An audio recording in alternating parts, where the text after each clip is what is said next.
Revenge of the Fifth, everybody. Or if you're from the other side, Revenge of the Fifth is here. Welcome, everyone, to this episode of the Jedi Way live here on the Outlaw Nation on this Friday afternoon on the West Coast. Wherever you're watching us, we appreciate it madly. I am the Outlaw John Rocha, also known as Rocha Fett, joined as always by my co-host on this show, going strong, Laura Kelly, friend of the Sith at times, Laura Kelly. How are you, Laura?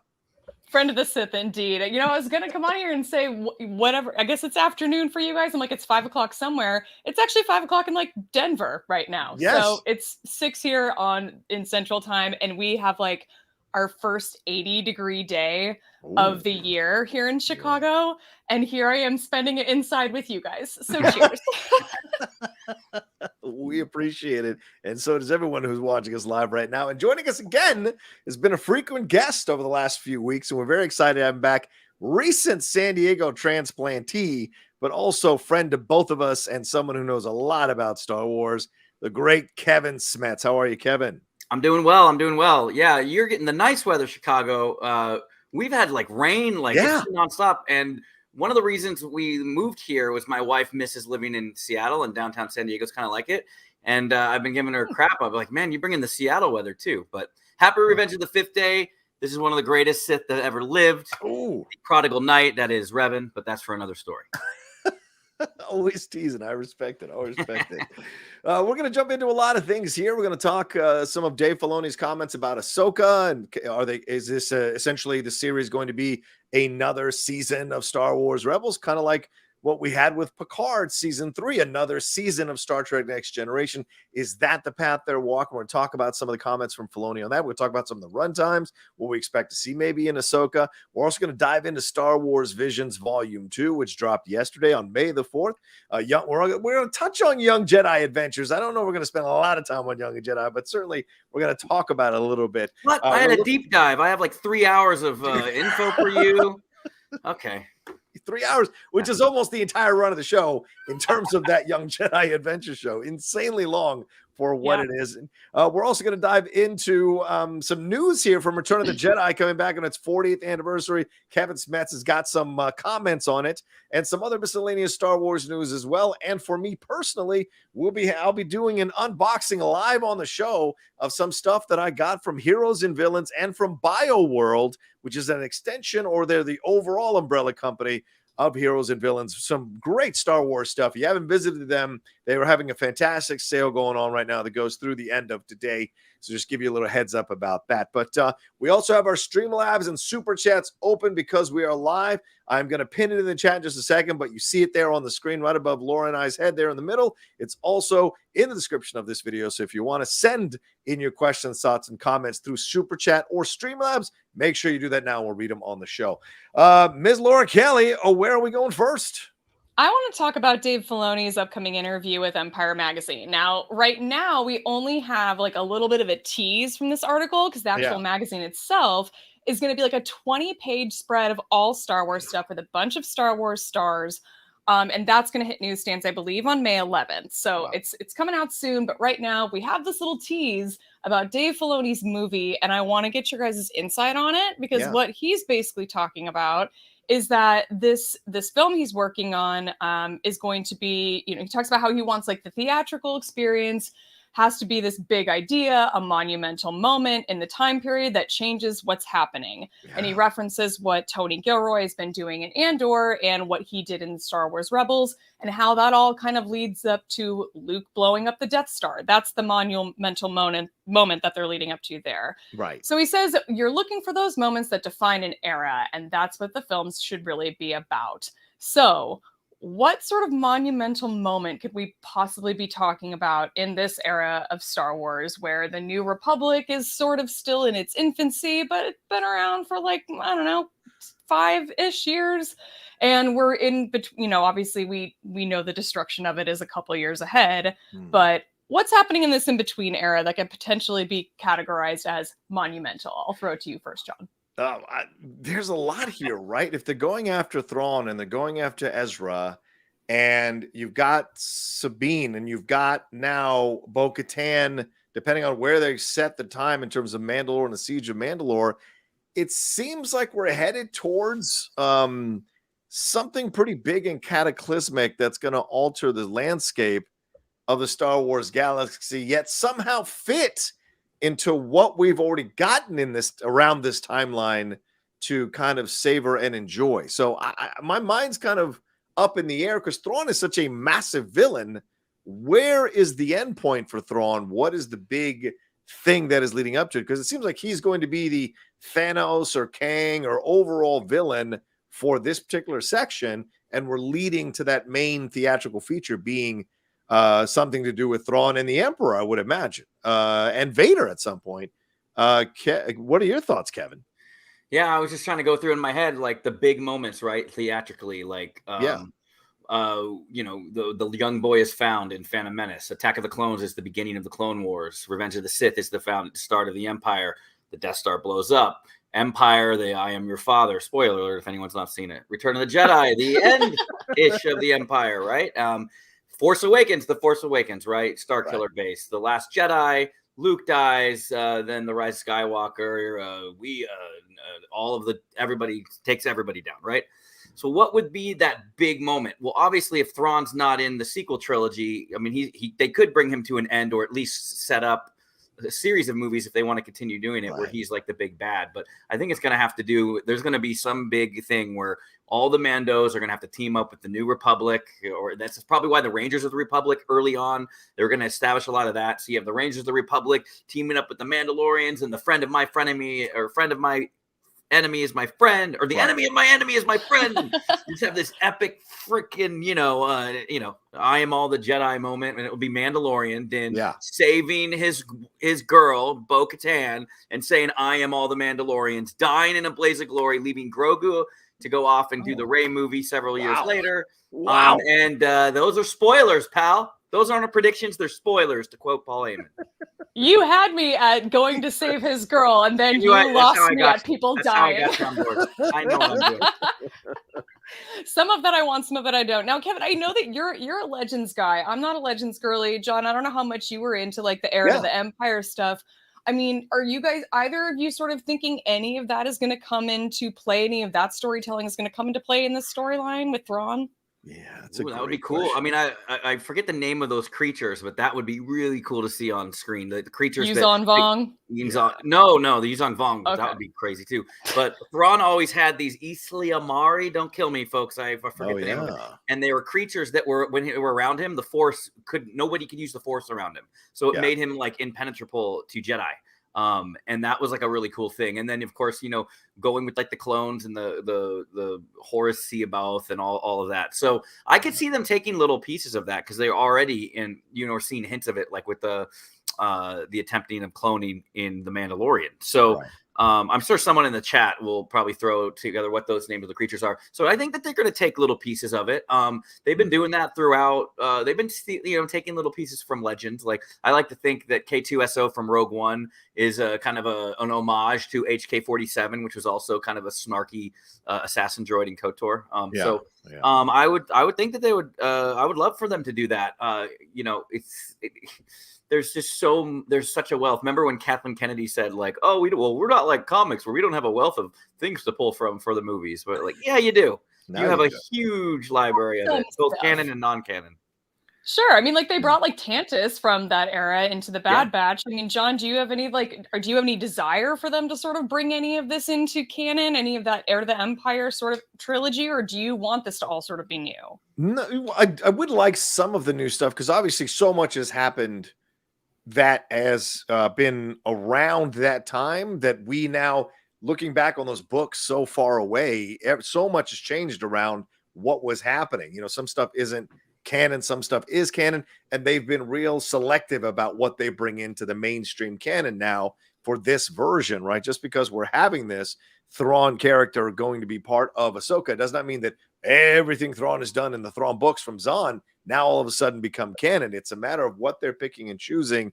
And there's a lot here. I mean, there's a lot with him and the Emperor. So I'm going to be real curious to see how much of that they explore, because Thrawn seems like a guy who understands. And the Emperor was at times intimidated by Thrawn's intelligence and military tactical ability and power, just general overall charisma and power. So how much of that is going to be in this, the Chiss ascendancy as well, and also like the battles between him and the Emperor, talking about him trying to say in essence, hey, I don't know if the Death Star is a smart move. Are we leading to these kinds of conversations where they're having discussions about how things should go down? And Thrawn maybe even in some messed up way redeemed as a guy who knew better but wasn't listened to, kind of like our friend in Andor, how we know she's evil, but she's right. So we're left conflicted as viewers about how to feel about her as a character. So this is going to be really interesting to see how much of that they bleed into this and how much Filoni wants to pull out and use for the overall goal to get to his movie. Because I don't believe a word that comes out of his mouth about, I'm still kicking around ideas and figuring it all out. Bullshit. I'm sure there's a massive Charlie Day billboard on his wall that he knows exactly where everything is connected to.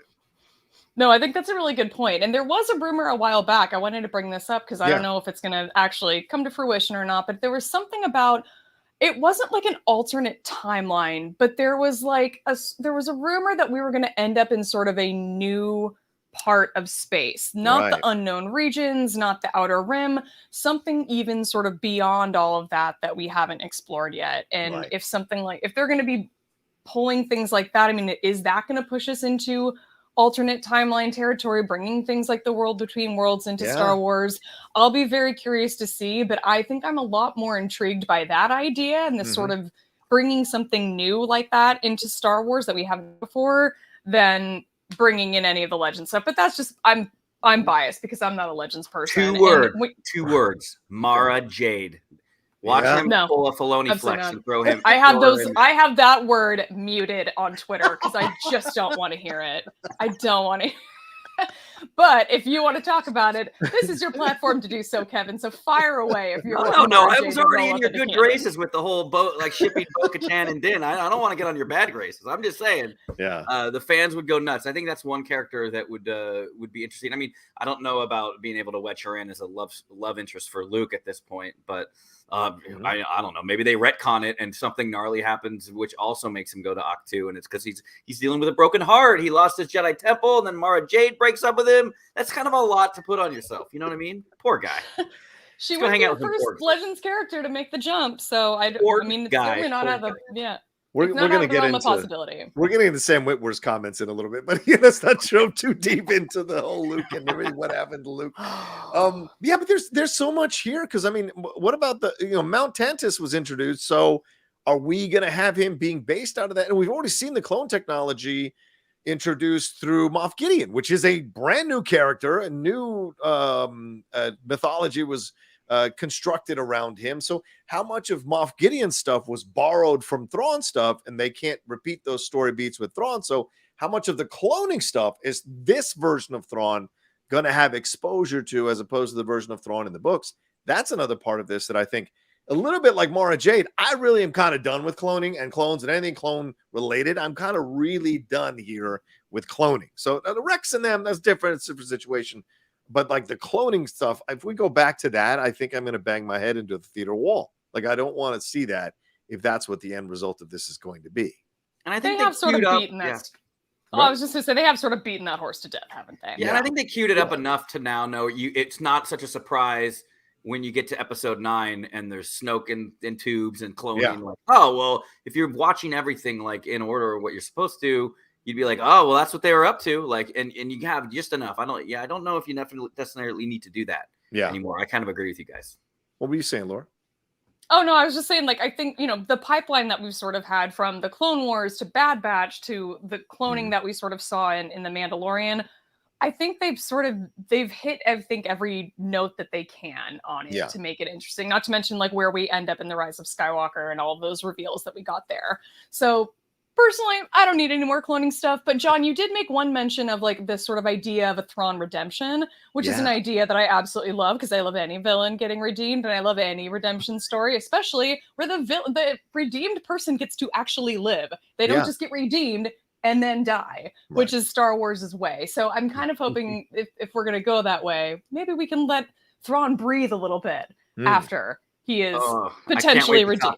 Can't wait to talk to you about Return of the Jedi and what my wife had to say about redemption. So we'll get there. Oh man, we will get there indeed. But if we want to stay sort of on the Filoni-ness of everything, there's recently he made an appearance on the Dagobah Dispatch, which is Entertainment Weekly's Star Wars podcast, and then there's an article to sort of accompany it that transcribes some of that interview. But a lot of it sort of started with talking about this past season of The Mandalorian and bringing characters like Lizzo and Jack Black and Keller, and bringing those are the actors, not the characters, but then they're pretty much the characters. And bringing characters like Keller and Beck into the season too. So I've sort of mentioned this briefly, but I really enjoyed all of those appearances. I feel like Keller and Beck was definitely a very popular one. I wanted to go back and revisit just a little bit what some of your guys' thoughts were on it, but it was just really fun to sort of hear Jon Favreau talking about how his kids were the ones who sort of showed him like some of Lizzo's videos and showed him how much of a Star Wars fan she is, and how all of these, videos that Jack Black was posting on TikTok. That was sort of how all of that came to be, which is sort of an interesting way of casting your show, I think. Maybe it's not. It is to me. Yeah, it's a curious thing, right? Yeah, I mean, it's not like unprecedented where children have to teach older people like, this is cool, Dad, or people are talking about this stuff, Dad. This might not be a bad idea. And you as a creator, and this is where I credit Jon Favreau, you're open to it. And I think that's not a lot of creators are. So the fact that you have a creator who's like willing to hear other sides of it, willing to even from his own kids to maybe alter or consider something in the future, some casting like Lizzo or Jack Black, I think is, it speaks volumes that Favreau was open to it. So I'm never going to look, I may not like it, but I'm never going to tell people it shouldn't be in Star Wars. And if you like that kind of Star Wars, then knock yourself out. That's your kind of Star Wars. I will happily have my Andor. You can have your Lizzo and Jack Black, and we will exist under the umbrella peacefully. I think that's okay. Too many people want to be like, no, that's not my Star Wars, or that's not Star Wars. This is Star Wars, and it's all part of it. It just, if enough people like it, then it's a part of it. That's the game, and look, for a long time, as I've said this ad nauseum, for a long time, people wanted to banish those prequel trilogy movies. Those of us who are older wanted to banish those prequel trilogy movies. But now they've come back in a way that people love them because those kids are grown up. So guess what? We have to be okay with that being in the tent. So this is the things that I like about it, is like things are fluid, ever changing, and there are new ways to approach and explore Star Wars. We're going to get into Star Wars Visions, which has so many new and interesting points of views on Star Wars. So if you're going to have a franchise or a IP survive, you've got to constantly keep renewing it in interesting ways and taking chances to renew it in interesting ways. So I like that. I love the Keller and Beck. Honestly, more. Ahmed Best is so great. Give me more Ahmed Best. We got enough. We got a little bit of taste of some badassery there from him. So seeing more from him, I think I'd be incredibly excited to see what he would have planned for that. And I thought listen, people may bash Kathleen Kennedy and make a lot of money off their videos bashing her and getting all those views, but Filoni is very clear in crediting her all the time with how she has guided him and helped him and mentored him as he's walked in this path here, as he's grown in power in the Lucasfilm Star Wars area and grown in confidence and has been willing to open the door to take his creations from action to from animated to live action, all through the guidance of Kathleen Kennedy. So I like that he spared a moment to like make sure that it was clear that what he was saying about her as well as a mentor to him. So I like that, and Favreau chiming in on that as well. Yeah, Kevin. Yeah. Oh, sorry. Yeah, well, Brian Ward in the chat said Andor could use some Jack Black and Lizzo, which made me fun. Thank you, Brian. I figured, Laura, you'd like that. Listen here, Brian. I don't put my Andor in your Lizzo and Jack Black, so don't you put your Lizzo and Jack Black in my Andor, all right? Excuse me, that Mandalorian episode where we went to Coruscant and spent all that time with Katie M. O'Brien, that was a little bit of putting Andor into my Star Wars, all right? Like, let's just say. Got space popsicles. Yeah. Andor had skulls, though. Well, I'll say this. Jason Isaacs voiced the Grand Inquisitor, and I believe he was one of the actors that was like, his kids told him to do it. Like, so there's a lot of times where like, you know, your kids will get you to do it, or I did Star Wars because of my kids, or someone's just a fan of someone's work. So, you know, it didn't bother me. I'm also not as cool as everyone, so I didn't recognize Lizzo right away. Like, I recognized Jack Black, so I was like, "Well, she's cool. I like her," you know. And now I educated myself, but you know, I'm a 44-year-old man with a child, so yeah, didn't really recognize her at first. But I just think that you know, as long as it doesn't take away from the storytelling, like you know, it's not like Lizzo like broke out in a song, you know what I mean? So it's, you know, so I think it's fine, and I do agree that there's room at the top for everything, for everyone. Just because Laura doesn't like Andor, you know, Laura's not going on Twitter all the time bashing Andor and hating on it, and that's not my Star Wars. And you know, you remember the famous quote back in the prequels was George Lucas, quote unquote, raped my childhood. That's what all the man boys were saying. It was just so stupid. Like, there are so many opportunities for storytelling, and I agree, John. I think that Visions is a perfect example of that. Like, because at first, like, we'll get into it, but like you don't even think of what you're about to see when you see the Screecher one, and then you afterwards you're so moved by it, and that's taking chances. And if everything was vanilla like the prequels or like the original trilogy was trying to do that, if everybody tried to fit that into a box, then we would never get some exciting new storytelling and new storytellers. Yeah, I mean, last night I spent an hour watching Return of the Jedi on TBS. You know, we're puppy sitting a couple of puppies for my lady's sister, and so she took them for a walk for an hour because I don't walk the puppies, she does. And I was it was on, so I'm like, oh yeah, I'm lying here on the couch, I'll watch it. And I was thinking to myself, wow, there are some moments here where if this was released today, there would be battles on the internet, all over the internet, about some of the interactions, about some of the story decisions, about some of the easy plot points, things of that nature, some of the darkness mixed with the cheesiness, you know, and clearly that's been going on with the Ewoks versus Vader and Palpatine scenes that are literally one right after each other. So those kinds of things you'd see. So you have to create space for all of it to exist, I think, Laura. I mean, you talk about like people seeing the original trilogy now. Like, imagine the prequels coming out now. Like, you thought it was a war back then on the message boards of the internet's infancy. I'm like, can you even imagine how bad it would be now? Gives me anxiety. No, it's it's awful. But we, you know, you're talking about different kinds of storytelling in Star Wars, and that's like another thing that came up in this great interview on the Dagobah Dispatch. And one of the things that I think has sort of been making, one of the comments that's been making the rounds a lot on social media recently has been Jon Favreau and Dave Filoni sort of talking about how creating their stories in Star Wars is a lot like playing with action figures, and how you always kind of get to go back and see like, who else can we pull out of this box? Now, this has been controversial because some people think that's just a fun way to tell stories, and maybe for some it is, but some people are like, your storytelling needs to be a little bit more sophisticated and mature than that. Where do you both land on this? I think it's a cute thing to say, and it's a fun soundbite, and I think it's utter bullshit. And I really do, and I don't mean that in a negative way.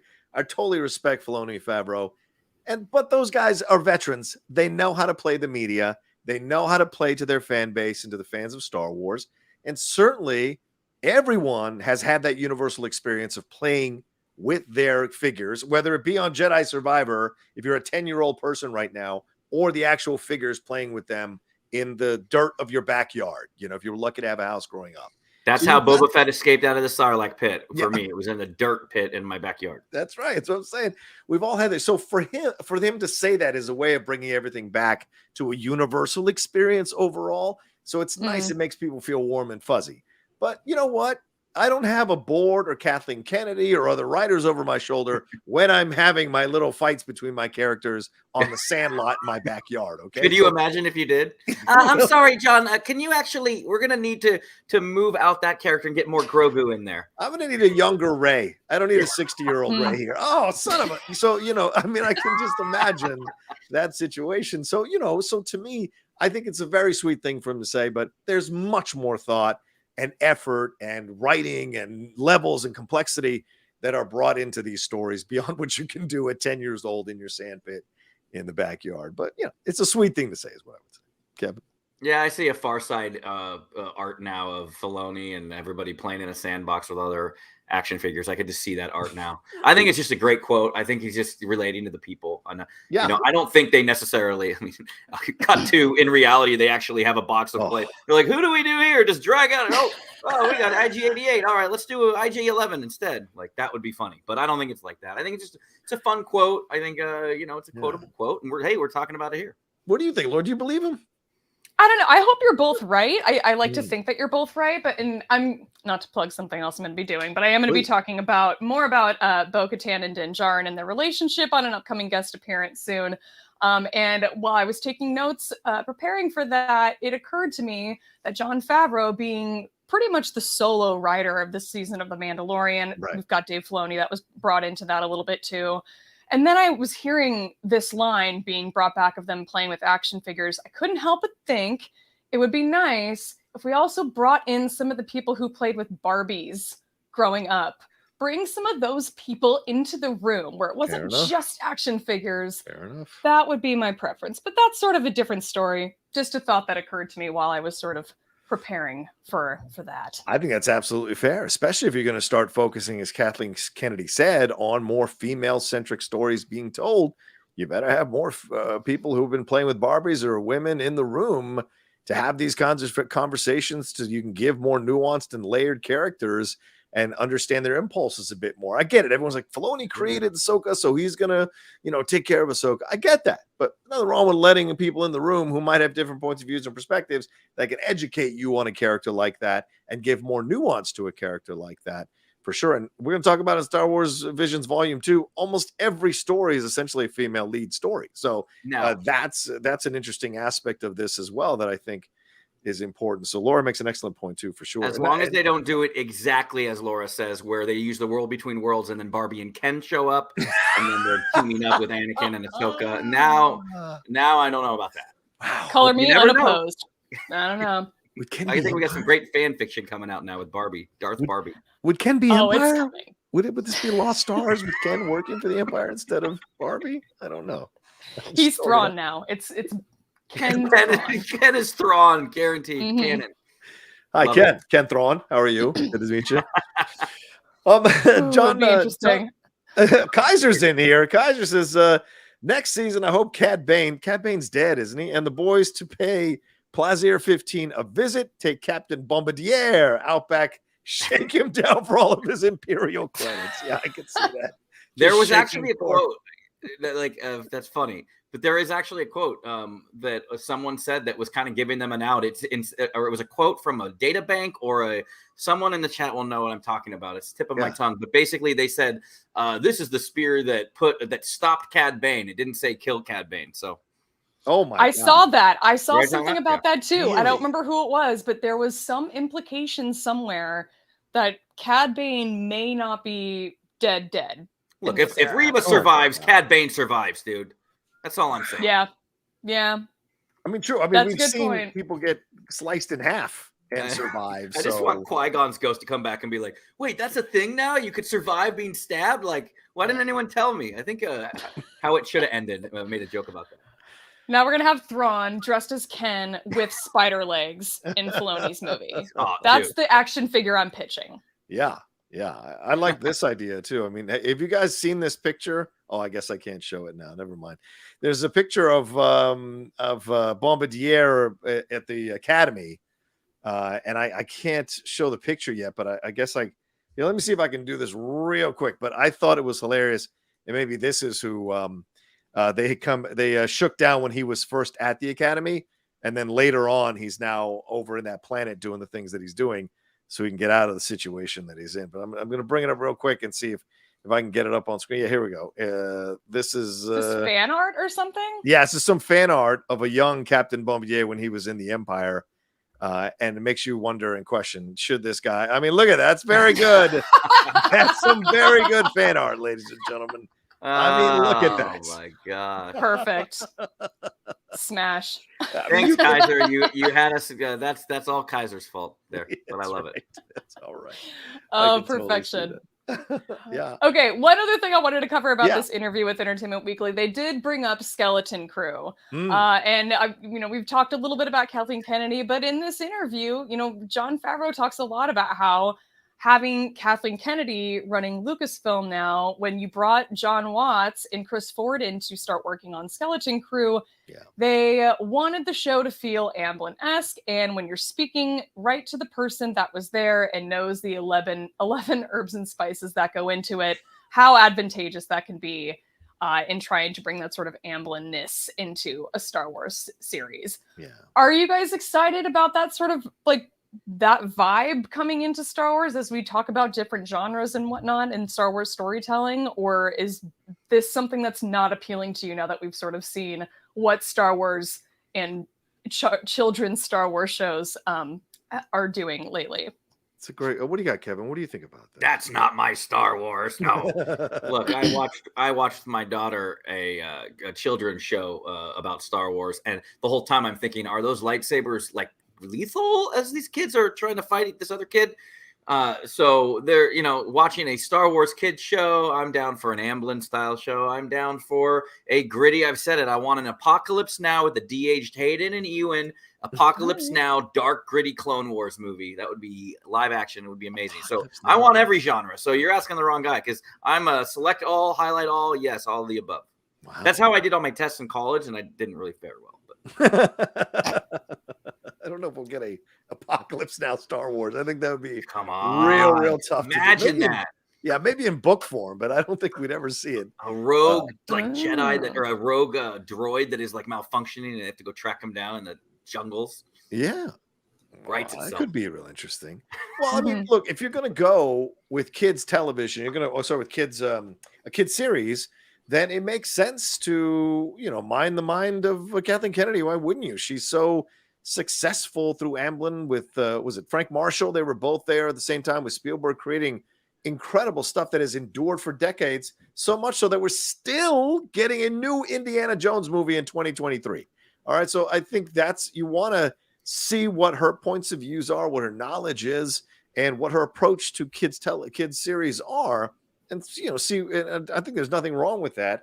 And getting her points of views, getting her guidance, so to speak, in a situation like this, so it can be successful. And it's very interesting, though, Laura, that they're going out of their way to keep pumping up Kathleen. Like, they got a few quotes. Both Filoni and Favreau go out of their way to pump up Kathleen and in these conversations sometimes, and yet we hear rumors that there's some friction there over Mando being in Boba, that was not necessarily Favreau's decision, and all of that. So who knows what's really going on between those two, other than those two, and so we'll see. But yeah, why wouldn't you use someone like that who's been successful with multiple franchises, right? Exactly. And I kind of look at like an Amblin-esque genre as a little bit more mature than what we got with the young Jedi Adventures. So one of the movies that I revisited, I remember like during the pandemic, I was watching a lot of like my old favorites, and I rewatched E.T. at one point, and I remember like that movie like still moves me to this day. So if we're bringing any of that vibe into Star Wars, I'm in 100%. I can't wait. So I feel like they're doing a really good job of sort of keeping Skeleton Crew kind of under wraps. Like, we just still don't know a ton about it and what it's going to be about. And I kind of appreciate that. We're building up some of that mystery a little bit, but hearing these little sound bites about it occasionally, it's still getting me excited for it. Well, and listen, don't rule out with Amblin. Don't think it's just, I mean, Gremlins is theirs. That's a little dark.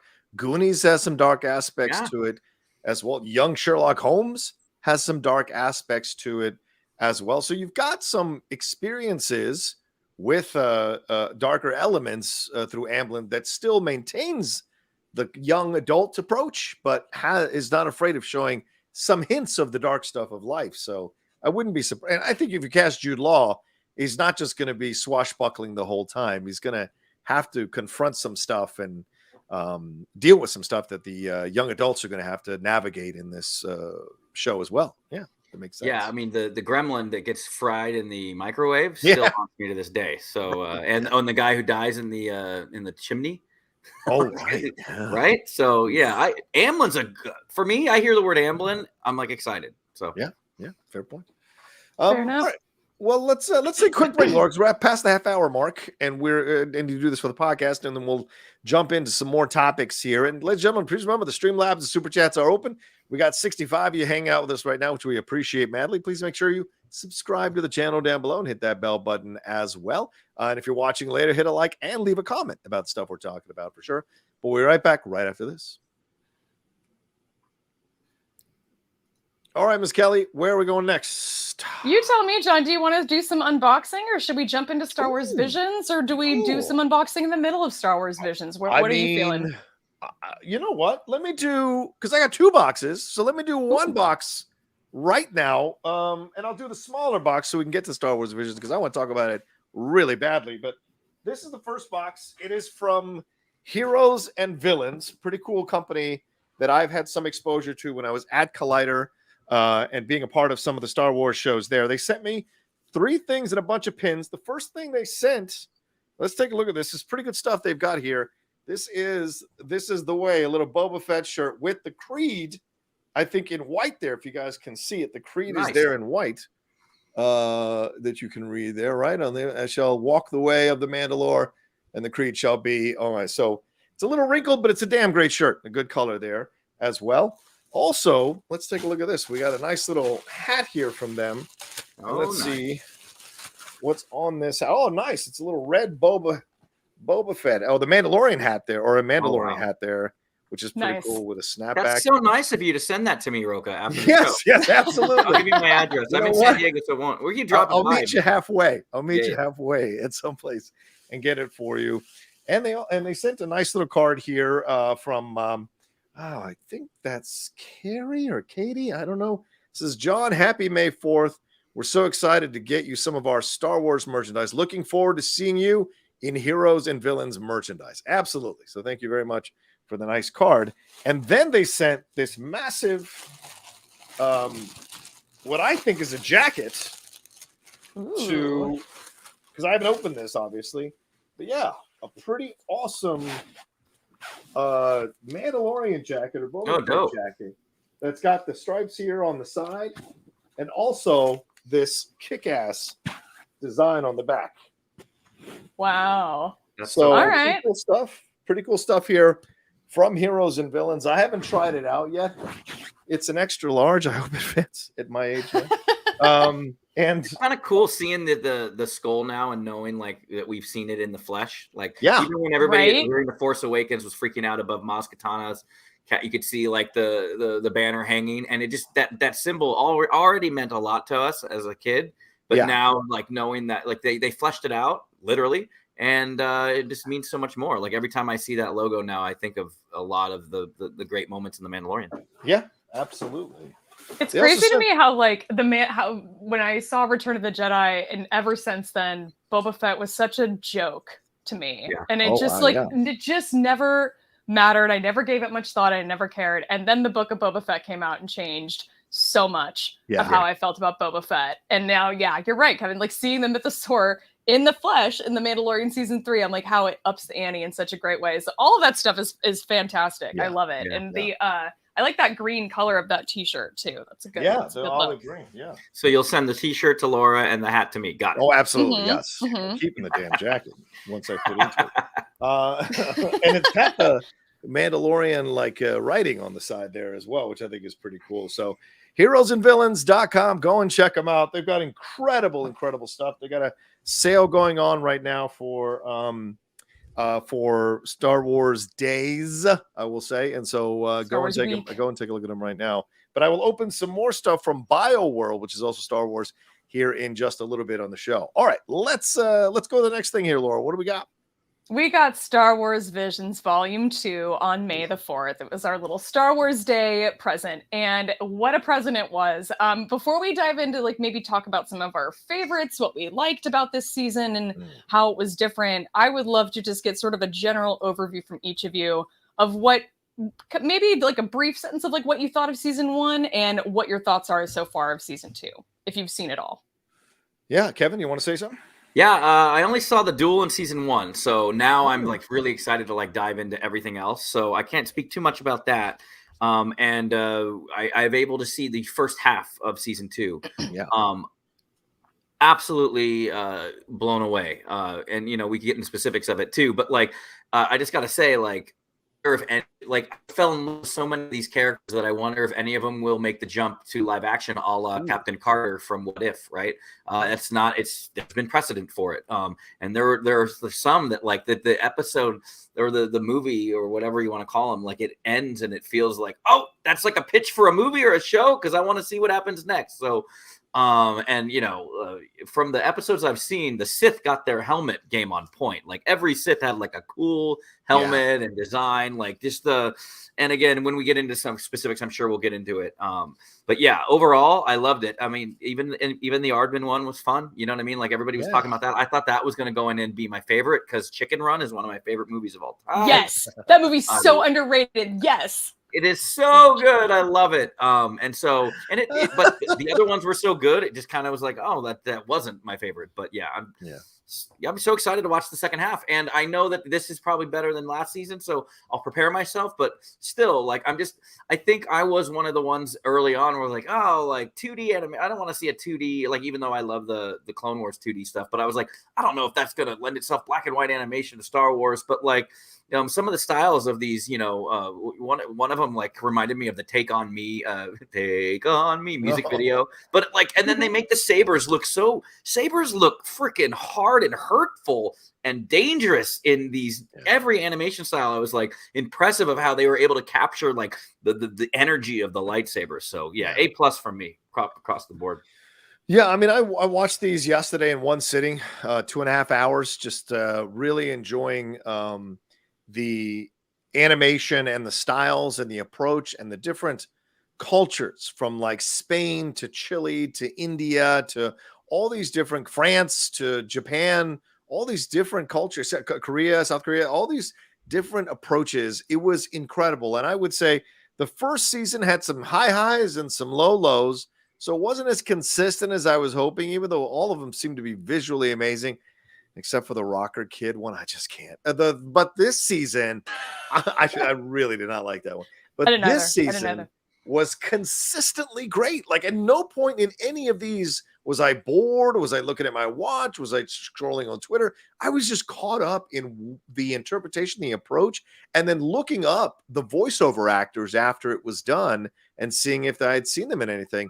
And there were some that were surprising that I didn't know were in this, like Angelica Houston, Daveed Diggs, Cynthia Erivo, other names that were a part of this, and then some actors from those respective countries that I had no knowledge of, and then hearing their portrayals and hearing their interpretations, I was blown away. So definitely season 2 is an improvement on season 1 because of the different styles and the different approaches to animation. And that last one, oh man, that last one was really sweet. I wasn't sure how to feel about that last one, but it got me. And that's also the number one thing about this this season. There's a lot more emotion in all the stories being told here in unique and interesting ways.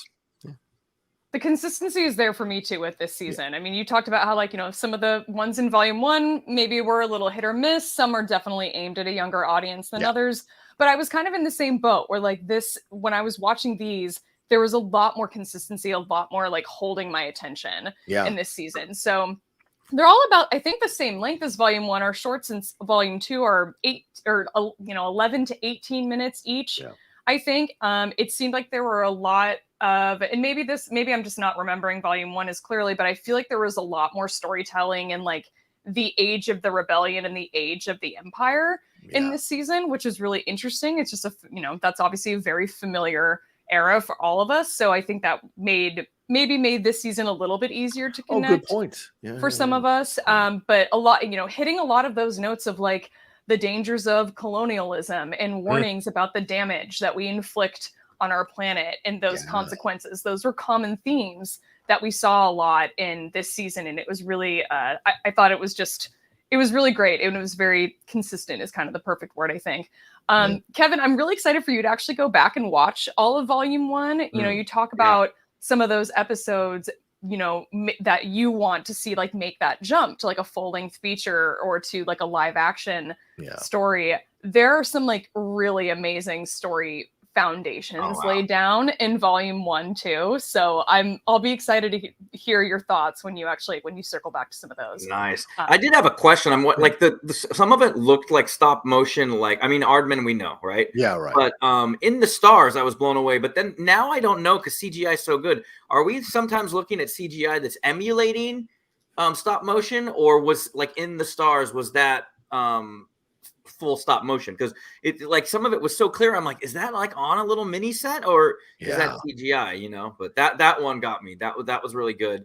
And then Journey to the Darkhead, I can go like, oh, it was great. I would love a live, like not even live action, just do a 2-hour anime of that storyline. And I'm curious, like, what war they're talking about, what time period was that? Like, that was so good too. So I'm excited about season 1. If you're saying that there's some, because like for me, like there were several where I'm just like on board, like let's give me a 2-hour version of this. I'm ready for it. I would hope. Do you guys think, I'll throw it out there, you guys think that they would dare, will they take one of these properties that everybody is raving about, like Screecher's Reach and the Sith, and Sith, like, could they expand on that?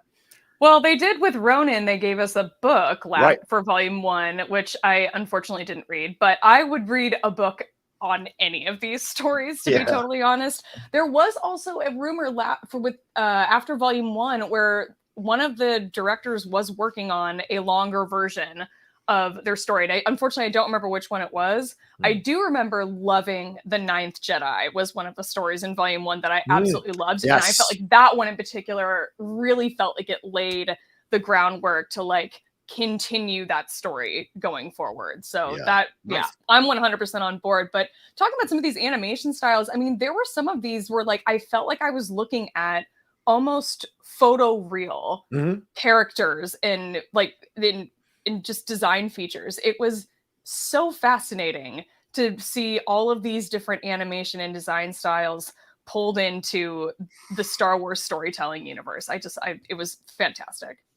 Yeah. I mean, Sith essentially simulating through CG, hand-drawn animation, which I thought was really an unfinished, so animatics almost, really interesting in the approach, right? And I think something that Laura, you pointed out on your Twitter, which you haven't mentioned on the show yet, is that this feeling of the combo of the light and the dark, that you can have a little darkness and still be part of the light. You can have that as an element. And that was coursing through this entire series here, and what some of the characters were experiencing and going through, and understanding that was part of it, with Sith right at the opening, her having to walk through this dark hallway to come out the other side to go to her painting, right? What that is her going through her mind, her creative juices flowing. Sometimes you've got to go to the dark place to create something incredible and magical and finish your painting.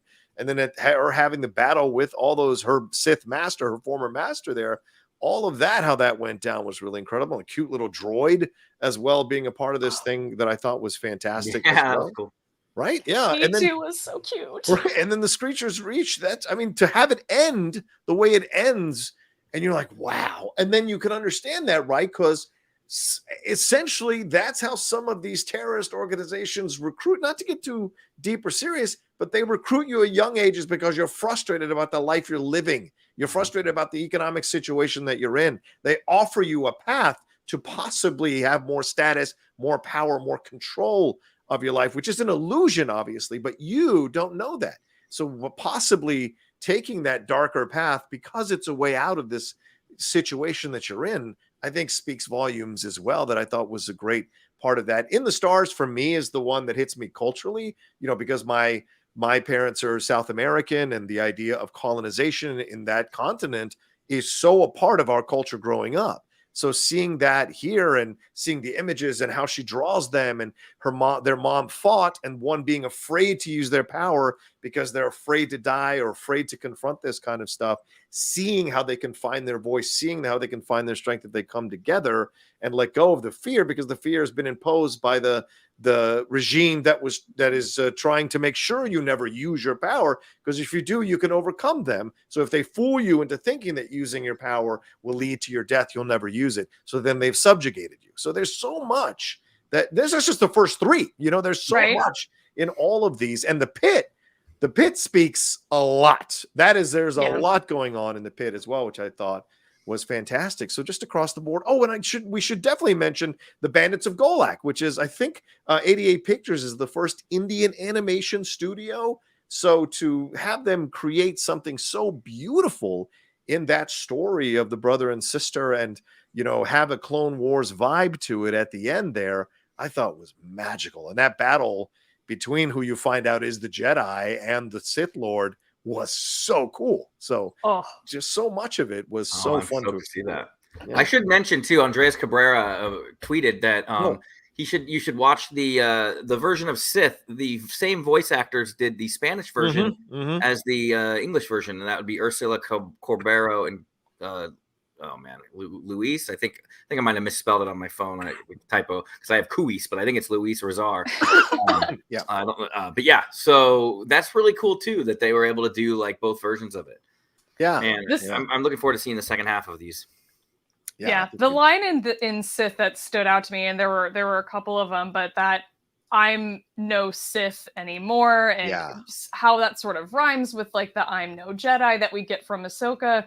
It really just like sort of stood to show like how these directors were very much in it. I mean, I feel like they all have to be such hardcore Star Wars fans to have come in and done the work that they did in this season in particular. But yeah, those lines stood out to me, and that use of like white space and negative space in Sith, in addition to all the sort of like watercolor almost looking design, was just so cool. And I mean, Kevin, you brought it at the beginning, the like lightsabers and how they looked in animated form, like mind-blowing, absolutely beautiful. I mean, the whole season was just stunning, but Sith really kicked it into high gear right off the bat with episode 1. I wonder how they chose the order of it, because that was a really good one to start on. Like, how they in wrestling, like they pick like what's the opening match going to be and get the crowd going, and Sith is like a really good like kickstarter to that. And again, we were earlier talking about the box full of action figures. This show is the epitome of like, they didn't have that box of action figures. Every character, right? Like was brand new. So it's just so good. Yeah. I would love to see the jump. And it's what's the one, Journey to? So I'm trying to bring it up. The head, Dark Head. Journey to Darkhead. Yeah, is it Paul? Is that the name of the Jedi there? I forget who's the Jedi that goes with him. Oh, Tool. Tool could be someone that could transfer over into live action. Toul, that character that is the Jedi that has to confront the fact that his master was killed in front of him and then has to face that Sith master there in the battle. Bishan, I think, is the name, or Bishan. That could be someone that could transfer into live action. I could see that absolutely being a part of it for sure. And just to give a little follow-up here, Luis Tosar, who you were trying to say there, Kevin. Yeah. That is the actor who played the main villain in Miami Vice, the Latino dude with the beard who was in the car and everything like that. That is the guy from Miami Vice. So he is very, very well known as a Latino actor in the Latino side of things of movies. He is incredible. So to get him to voice something in Star Wars, I thought was fantastic. That's great. Yeah. Such a good one. There's a lot of like sort of genre hopping that we've talked. Yes. They talk John Favreau and Dave Filoni talked a lot about it in their interview as well. But the one that stood out to me in terms of like different genres being explored this season was Screecher's Reach, and the fact that we sort of dove into like the closest thing I think I've ever seen to horror in Star Wars. And I am not a horror person, so I was like, when I first heard that screaming, I was a little bit put off and a little bit like, oh, maybe I shouldn't be watching this at night because this is getting a little bit scary. But watching it during the daytime, revisiting it, that ended up being like one of my favorites upon a rewatch. And not just because we get that sort of like, I don't know if either of you watched Yellow Jackets, but the vocalist that you hear like in the music that's in Screecher's Reach has a lot of sort of like that creepy vibe that it adds to the episode. It's a lot like season 1 of Yellow Jackets. We get a lot of that in that season. It's just really, really well executed. But that sort of darkness and that horror element in this one, so great to see. Yeah, there was some, and speaking of the music, there were certain ones that I let the credits run instead of jumping to the next one so I could keep listening to the music. And certainly the last one, Au's music is incredible. When you get to it, Kevin, you'll see the music and song that's sung through the whole credits is just fantastic. So there are certain ones that, and the indie, Yeah, the Indian one, the Gulak one, I let that one play all the way out to the end because that was such fantastic music there to end it. So yeah, there's a lot there. There's a lot here to savor. And I'm so confused that I'm seeing some people saying they didn't like it in such harsh terms. I'm like, y'all are insane. What? I don't understand the negative reaction to it. Maybe they think, oh, it's only American, damn it. Star Wars is only American. I don't know. It's ridiculous all around. So we don't gatekeep Star Wars. Not with Star Wars Visions and the amazingness that's coming out of these 2 seasons. Hell yeah. Like, keep that going. Yeah, I agree. Let's take one more break and then we're going to jump into some miscellaneous Star Wars news, maybe do one more unboxing and get on out of here. We'll be right back right after this. All right. Do we want to say anything about Young Jedi Adventures? I know that's another thing that all of us saw. So, Kevin, please, if you'd like to lead us in that discussion. Unmute yourself first, though. That would be good. Oh man, I've been. Oops! I thought I could get it. I thought, man, I'm supposed to put my 3rd, 4th episode on here. It finally happened to me. I watched it with my daughter and the 1st episode. So, and I remember I texted on our thread and I was like, I hope the replayability is high because like my kid likes to watch something over and over. Yeah. So that's why I didn't get through the whole season before our episode to talk about it. But I just got to say a couple things. The RJ droid is cool if you've seen it. Yeah. The really cool, cute droid. Kai Brightstar might be one of my favorite new Star Wars names. Like, that's just a badass name. Kai Brightstar. And everybody's loving Nubs too. My kid, especially. And Nubs is this, like, if you haven't seen it, it's like this furry, like koala bear, blue koala bear looking dude. Yeah, it's best. I'm wondering, I was going to ask you, Laura, is this High Republic era? Is this High Republic? Okay, cool. Yeah. So another thing, like, to kind of introduce yourself into that High Republic thing. And I just wonder if any of these kids will, I've been saying it with almost everything we've talked about. I wonder if anyone will make the jump to live action. Like, I'd love to see Kai Brightstar as a fully grown adult. But I am wondering if these lightsabers are legal because you're watching literally like a 9-year-old duel another pirate with an electro staff or whatever, a vibro staff. And the fighting, and I'm like, if he doesn't duck, is he going to decapitate this other 9-year-old? Like, that's what goes on in my head. But my kid doesn't. They mind. do address it at one point. They are training sabers. They're okay, not, so fully do you lethal. think that they use training sabers with Anakin and Obi-Wan when they were training during the Kenobi flashback scenes? Because do they turn off the training on that and they're like trying to kill each other? No, I think that was like hardcore. You think what? I think that was hard. I think they were going hardcore. I don't think those were training sabers. You can die if you don't keep it up. Okay. Yeah. But they are. So there's no lightsabers that are lethal. It's just going to sting someone with these kids. Well, it's great.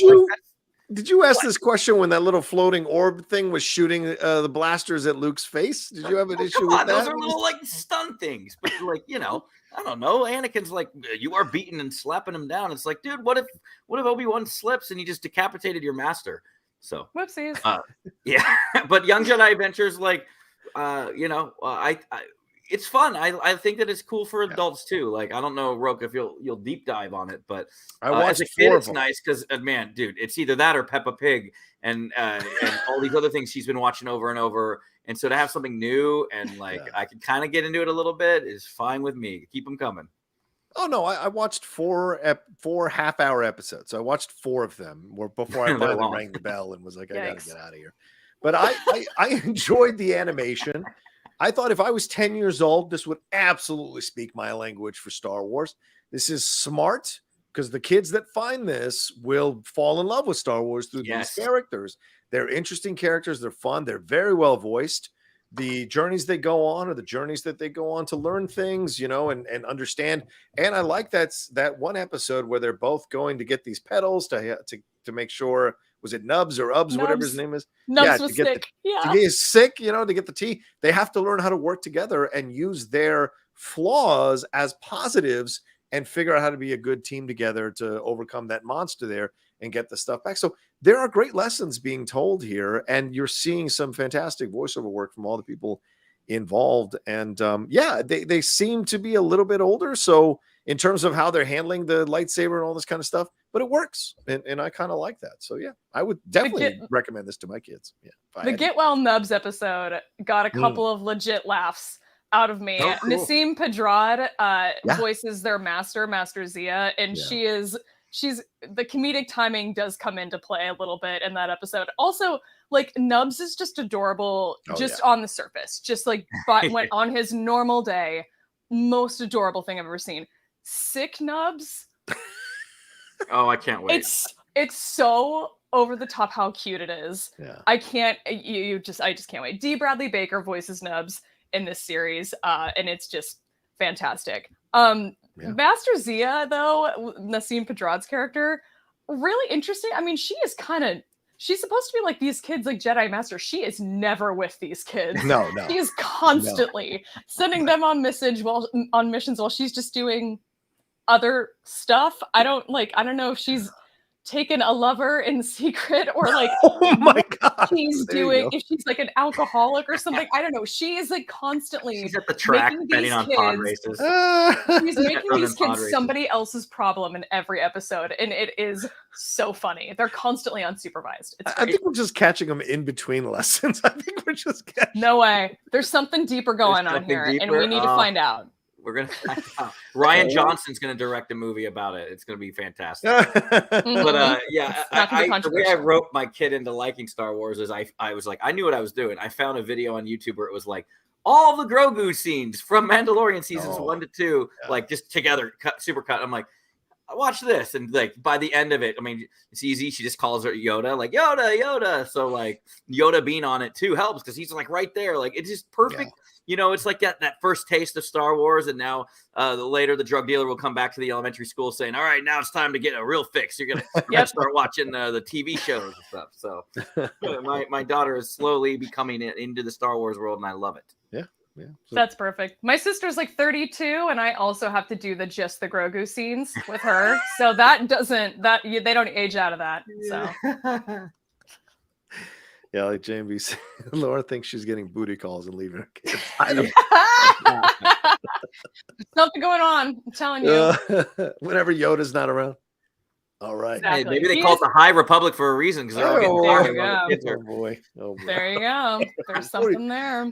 Let's move on here before Kevin again gets us in trouble. That's my thing. Should we hit some of these quick Star Wars news here you got here, Laura?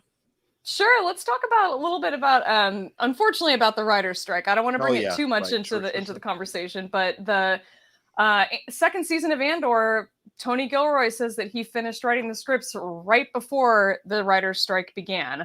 Now, I've seen this sort of similar piece of news with House of the Dragon and people coming out and saying, just because the script is done doesn't mean that this is going to go smoothly if you're going to choose to keep filming while the writer's strike is going on. I haven't seen that sort of pushback in the context of Andor. So I'm sort of curious to hear what your guys' take is on this as two people who have worked in the film industry. I haven't, so I'm not sure where to run with this, but it's just interesting to me that it's been a topic of conversation with House of the Dragon and not with Andor season 2. Yeah, like Andor slipped under the cracks. Yeah, I mean, Rocha, they had a great, just to plug Rocha's show with Jeff Snyder. They had a great hot mic episode yesterday. They broke a lot of this stuff down, coming from two different perspectives of people that have worked so long in the industry. I even tweeted about it. It was really good. So I will acquiesce to Rocha on this. Well, we spent 40 minutes talking about it yesterday, Jeff and I, which I really did not. I thought it was going to be like a 20-minute conversation. It just went because there's so many pieces to this. And even today, and you mentioned this Disney because this applies even today, or you mentioned Star Wars. This applies even Disney today, which I retweeted, sent a letter to showrunners and producers saying, you do not have to strike. You still have responsibilities. You signed a general services contract. So you will be expected to show run these shows. You will be expected to show up on day one of the set. So essentially, they are strong arming these people to cross the picket lines to work on these shows. So it's going to be real interesting to see if that's going to apply to Andor, if that's going to apply to these Star Wars shows. And because you're right, Laura, just because you finish the scripts doesn't mean you're not going to edit on set and make changes. And who's going to turn you in? Who's going to risk their job to turn you in if you're going to do that? So it can get real murky and real blurry lines here in this situation because there's no way House of Dragon is not going to fucking improvise on set. So it's just crazy to me that they think they can shoot these and not get caught doing this kind of stuff. But then again, as I said, who's going to turn them in and risk their job? That's what it's going to come down to. So I really don't know. And I think the Andor thing is because Andor wasn't a big hit smash like Mandalorian, even though critics wise it was, maybe not viewership wise, maybe not overall pop culture zeitgeist wise. And so people aren't making as big of a deal as they are for House of the Dragon, which was. So I think, if stuff starts filtering out from the Andor set, then I think it'll start to become a bigger deal. But that letter Disney sent out to their showrunners that leaked, it is pretty hardcore strong arming from a large studio. So I don't know. We shall see for that, Laura, for sure. Yeah, I didn't see that actually, so that's good to know. Kevin, anything to add? No, sorry, I had it on mute, but I unmuted it. Sorry, just keeping tabs on making sure the kiddo is getting picked up from daycare. No, like, to be honest, like, it's unfortunate. I was in the Editors Guild, and we almost struck a couple of years ago, and there's a lot of I have a lot of strong emotions about it. I feel like the lining of pockets of billionaires when you can help people that are struggling to pay rent. I don't feel like it's such a no-brainer, and it disappoints me that people would want to hang on to their money so tightly. So as far as Andor goes, yeah, I mean, it hasn't been discussed like that, and they're not getting a lot of kickback. And if they do proceed to film, like a lot of people were talking about what happens on sets when you can't have a writer on set there to kind of make adjustments. So I hope that the show quality doesn't suffer because of it. Yeah, we'll see. All right, what else we got here, Laura? Well, I wanted to talk a little bit about one of the publisher summaries that came out for a book that's coming out in July. We don't talk a ton about books on this show, but I am way, way, way excited for Star Wars Inquisitor: Rise of the Red Blade. This is the return of Delilah Dawson to Star Wars writing. She, I believe, the last book that she wrote, I thought, was Black Spire. If I could be wrong. If anybody read the Galaxy's Edge book, I feel like a lot of people have sort of went into that book thinking it was going to be a giant advertisement for the Disney park. I don't think it was that at all. I absolutely loved the story, and it's been a while since she's written another Star Wars novel. So we've got this new story coming out from her in July, and they recently released the publisher summary about it, which basically gets into the fact that this is sort of an Inquisitor origin story. And I am just really, really excited to actually read this book when it comes out. This character that's on the front is Iskat Ikaris. I'm not sure if that's actually how her name is pronounced, but it's going to sort of start with her time during the Clone Wars as a Jedi Padawan, and into her time, before the Clone Wars, and then into her time during the Clone Wars as a Jedi and a general in the Clone Wars, and then how she fell ultimately to be an Inquisitor, and how that sort of ended up freeing her in a way. So we've talked a little bit about, how the dark side is something not necessarily to avoid and not talk about, but sometimes something you need to acknowledge and understand. We saw it a lot in Star Wars Visions this season, and I kind of like that we're going a little bit more in that direction with some of these novels too. This will be, I think, a really interesting one to read. Yeah, it's almost like a little bit of it's got Ahsoka-ish, right? This idea of questioning the Jedi, questioning the Council, confronting your doubts. More doubts seem to be from just the presentation or the synopsis than maybe were in Ahsoka. These doubts seem to be a little bit more strongly in Iskat Ikaris, in her, and what she's confronting. So that's going to be real interesting, because I mean, a lot of people have to confront sometimes the things that they've constructed in their life to be real, or the way that they've lived their lives based on where they were raised or who they were raised by. And it's as you get older that you start to question these things, and people start to question you for questioning them. So how is she going to confront that in a novel like this? I think it's going to be real fascinating to see that. And, she becomes an Inquisitor. So, are some people just destined to be on one side of a thing and feel more comfortable there? And how do we judge them if that's actually where they're happiest? It's a real interesting synopsis for a story in Star Wars. Yeah. We also have, we've had this story of Reva, and we've sort of seen her story play out in the Kenobi show. And, you compared this a little bit to Ahsoka, who was also younger during the Clone Wars. I think this is going to be particularly interesting because we've got this character who's older in this point in her life in the during the Clone Wars. She's a little bit more, I think, advanced than those two characters would have been during Order 66.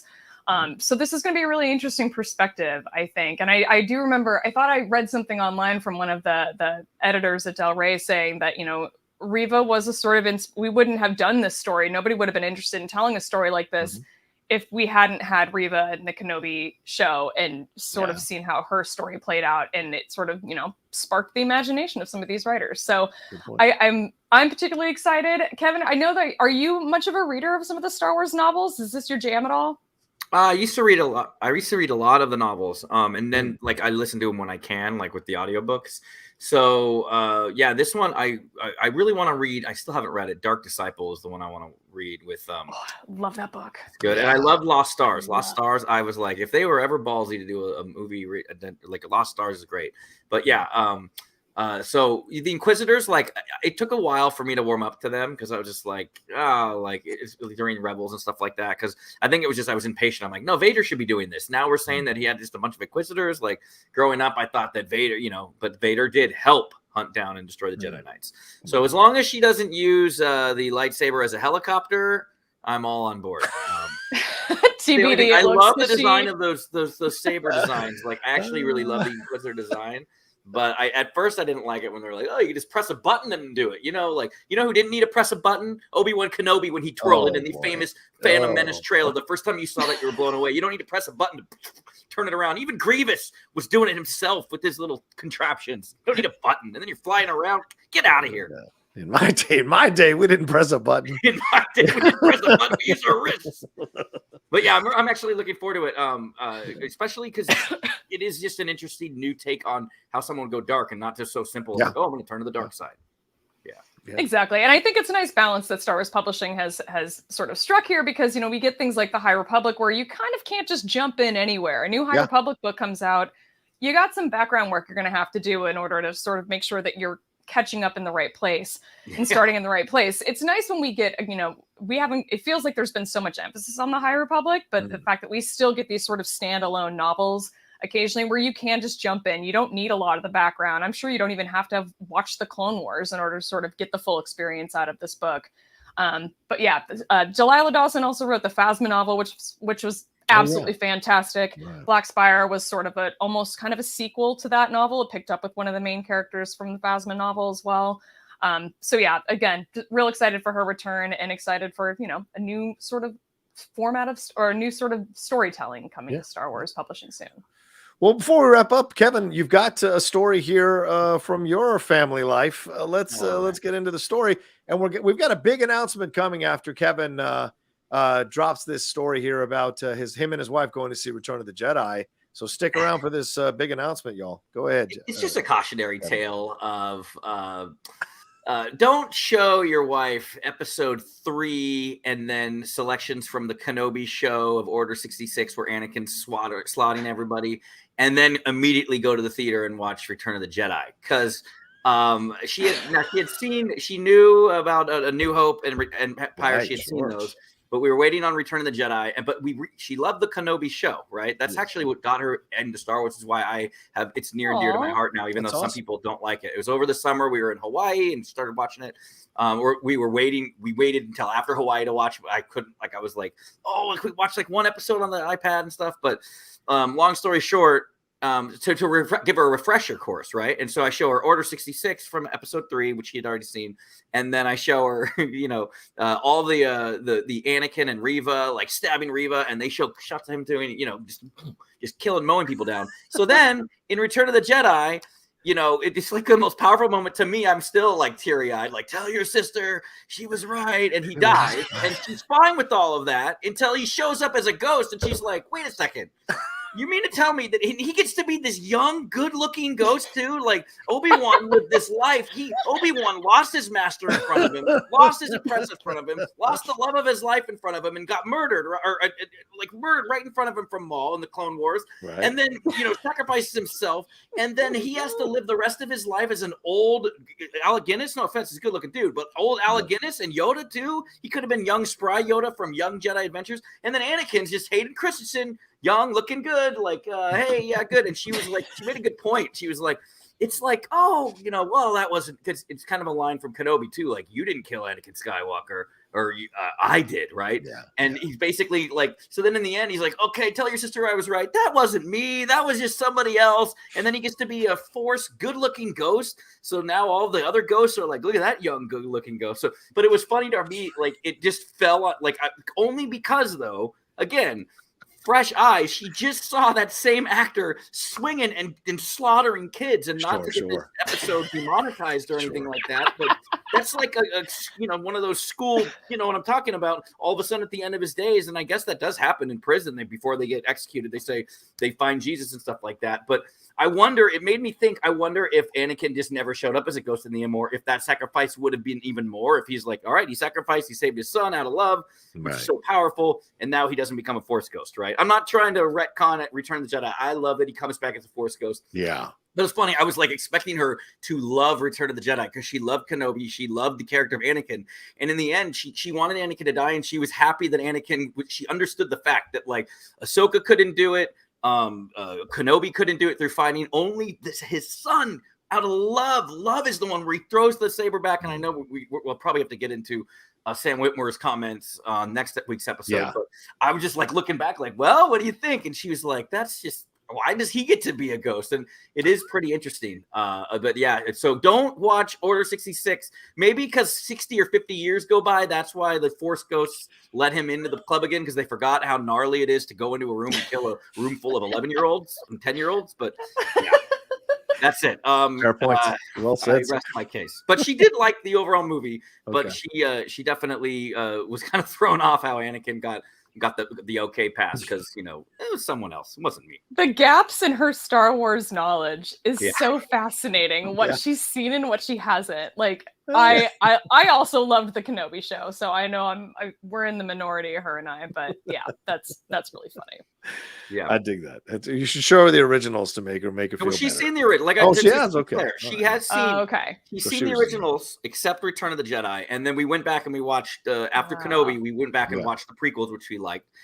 So then it was like, this is going to be great. She's going to finally see it all come to fruition. But then, like right before we saw it, I refreshed her and I'm like, let's watch these scenes again. And then it's like, wow, how that guy's going to be redeemed now? But that's what I'm telling you. If she hasn't seen the original Return of the Jedi, you should show her that ending instead. It's the old guy, and so then then she'd probably be okay. She'd be like, she can choose which one to believe in her own head canon. So I think that'll help her a little bit better. But she does love Star Wars, by the way, and is looking forward to the sequels and stuff like that. She just came away after that like, wow, that's how easy it is to get away with it. I guess I can go kill everybody, and then at the end just say, just kidding, I didn't do it.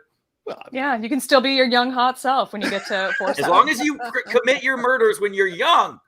That's what they teach in the Sith Academy. That's hey, you got to turn, like right now you're 22, 23 years old, because if you wait a couple years and then you die and then you get redeemed, then you're going to be in your 40s for eternity. Prime time. Laura, we might have to add a new segment, Kevin's Rants. I don't know. I know I sound like I just remember like looking over to her like, what do you think? Because you're so excited for her to have seen it. Yeah. And but she did like the rest of it. I'll say that. Fair. So. That's fair. Well, I mean, speaking of which, we should probably announce this now. Speaking of possible rants from a certain somebody happening on the show more consistently, we are, I hope I could speak for Laura Kelly. We are very excited to announce that after some conversations and deliberations and back and forths, we have asked Kevin Smets to join us permanently as a third member of the Jedi Way, and Kevin has agreed to do it. So Kevin is officially now a permanent member of the Jedi Way, will be with us for every show that he can be with us for, and we are very excited to welcome the Smasher to the world of the Jedi Way officially. So yeah, Kevin, please take it away. Now that I went on that rant and probably turned off half the fans. Another one. If I had an agent, my agent would be like, "You just threw away your shot." Like next week, you're going to announce that I'm no longer on the show. But no, I mean, I text with these guys too. Like, I really love talking about Star Wars, and you'll still see me on Scoundrels Inc. when I can. Like, that's all in studio. Sometimes they'll do streams and stuff like that, and that's something near and dear to me because Scoundrels Inc. I started. So I want to see that do well and see it to fruition. But the idea of talking, like, I love John and I love Laura. Like, both of them. it will go unspoken of how much they did for me when I was undergoing cancer treatment and my time away. Like even in my earliest emails when I was emailing Laura, and I scrolled up and I saw an email she sent to me, and it was dated like during my treatment, and it was like these are good people that I get to work with, and it doesn't even feel like work. And I was telling them how like Wednesday, even my wife notices, like, you just get that spring in your step because you get to talk Star Wars, and so.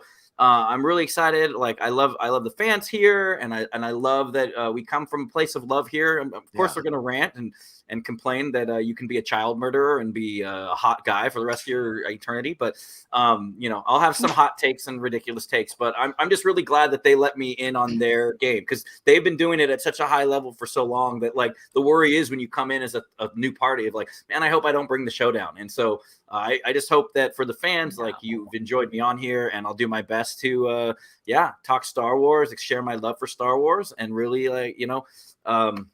so thanks before I get too emotional. But yeah, these are two people that meant a lot to me during my times when I needed it most. So to be able to do something else that I love with them is great. So thank you.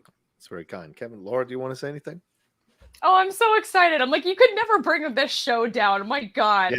Absolutely not. Like this is fantastic. I mean, even in the short amount of time that the three of us have sort of been in like a group chat, kind of figuring things out with this show has been so delightful to spend time chatting with both of you about Star Wars, even in between our shows when we're not talking about the news that's coming across our desks, to joke about it and stuff with you. Just all of, we joked about it, but I'm like, the people that are in my life that are like not Star Wars fans are grateful that I have shows like this where I can talk about Star Wars and not have to wear everybody IRL down.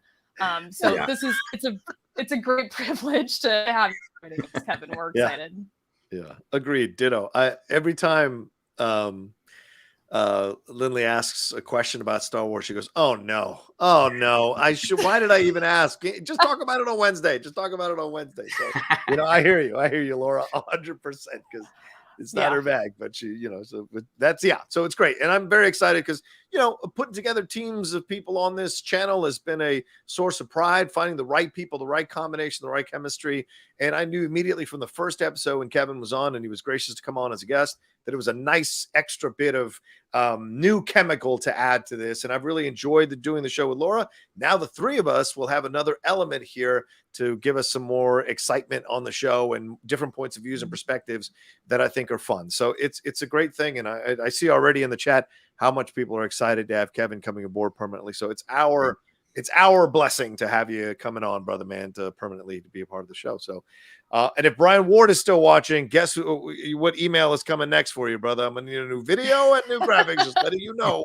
And I'll have Kevin take some pictures as well. So hopefully Brian would be willing to do that for us. I'm on a diet. I told him, give me a couple weeks so I can get my good thumbnail face. So I'll get a good image for you, Brian. Fair enough.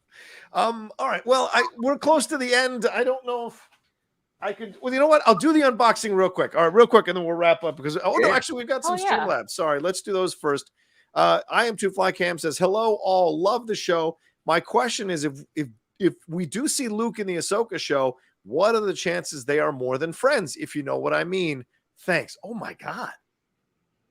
Oh my God. What? Luke and Ahsoka? That has never crossed my mind. Not even for a second. Laura's reaction, I think, is my brain right now as I'm thinking about this. Is this? I don't know. I feel like the girl in the kombucha video where I'm like, no. I'm short circuiting. Honestly, I've never given it any thought either. It never once occurred to me. I'm not sure I like it. Yeah, but they've done weirder things, so. I don't know. They seemed friends when we saw them with Grogu, so I didn't get the flirty kind of know each other vibe, right? Kevin, what do you think? Well, I bet all you people, big age difference there. I bet all you people naysaying me about the whole Mara Jade for his love interest is now coming back on that. They're like, oh no, bring us Mara Jade. We don't want to Ahsoka and Luke. So that's all I'll say about that one. Oh yeah, Fair I enough. don't know about that. Yeah, I'm like, I love the friendship. I love the sort of like mutual respect vibe that we were getting Yeah. of like her almost sort of being like a bit of a mentor to him, who's also a mentor and much more new at it. I kind of like the idea of that relationship playing out that way more so than anything romantic, but wouldn't be the weirdest one I've seen. So I don't know. I'm gonna get in trouble for this, but I mean, she trained under Anakin, who was much more of a badass in ways than Luke. So I think Luke would be a step down for Ahsoka. I think Ahsoka would want someone just slightly tougher, just slightly edgier, I think. Nothing, no offense. That like murders children, you know what I mean? And then gets hot. Just saying, yeah. Just kidding. By the way, Anakin is like top 3 in my favorite top. I just want to clarify the opinions of my wife do not necessarily reflect the opinions of the Smets. She likes Anakin. She just didn't like. Yeah, okay, we got it. One more here. Clink says, "Hey, I was wondering if there's any characters from Vision season 1 that you would like to cross over with any characters from season 2." Ooh. Avengers, the Visionverse with an Avengers style event.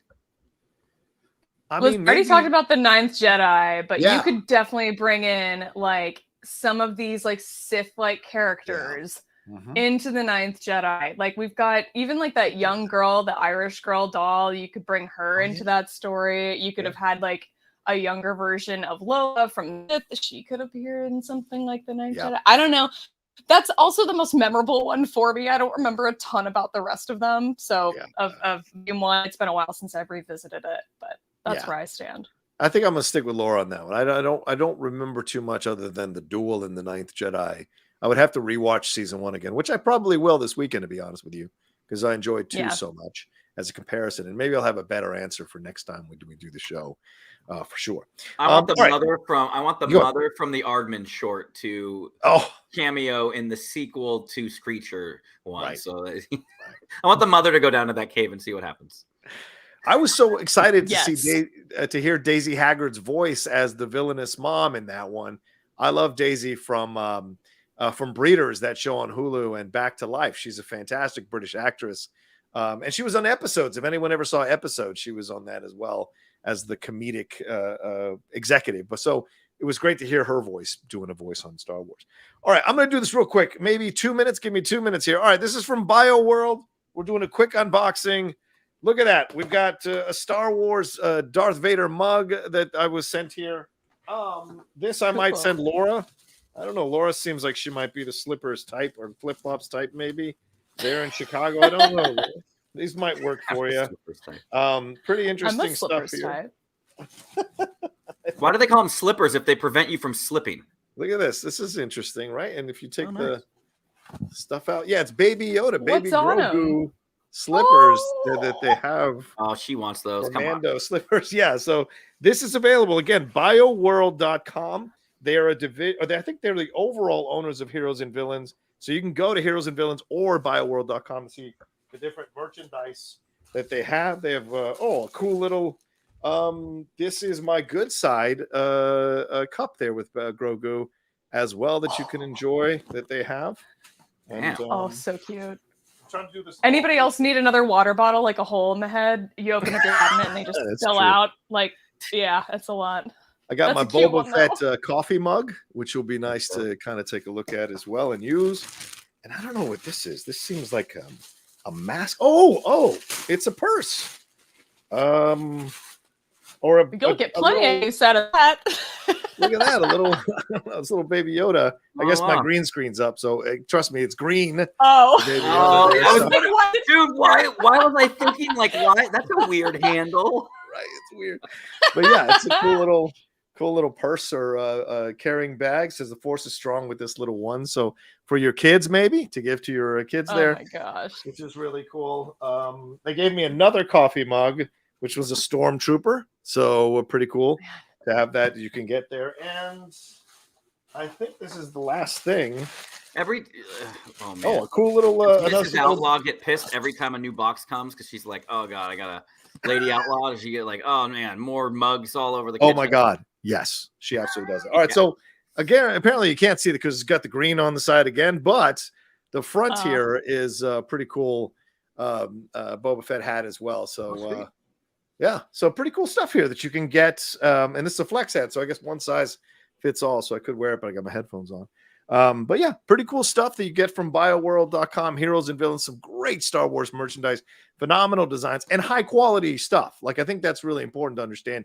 If you're going to buy this kind of stuff, you want it to be of higher quality, and they certainly bring that to the creation and the care and love and attention to detail. And this is from Jason Mays, who says, "Hey, John, check out some of our Star Wars products. BioWorld is a global leader in lifestyle, pop culture apparel, and accessories. Feel free to reach out anytime regarding our merchandise." So, yeah, I'll reach out to them and see if we can send you guys some, and we can, wear it for an episode promoting them and see what they think about that. So that'll be a if you could tell them and literally every place that makes Star Wars merch to get some more Bo-Katan stuff going, I would sincerely appreciate it. There is not enough Bo-Katan merch except on TeePublic and Redbubble. So one last thing to open, and this is for Laura Kelly. They have Ahsoka lanyard that you can put your stuff in with the Ahsoka designs and Ahsoka logo on, so you can wear that when you've got your Star Wars celebration stuff or whatever. So heck yeah, look at that. So it's pretty awesome.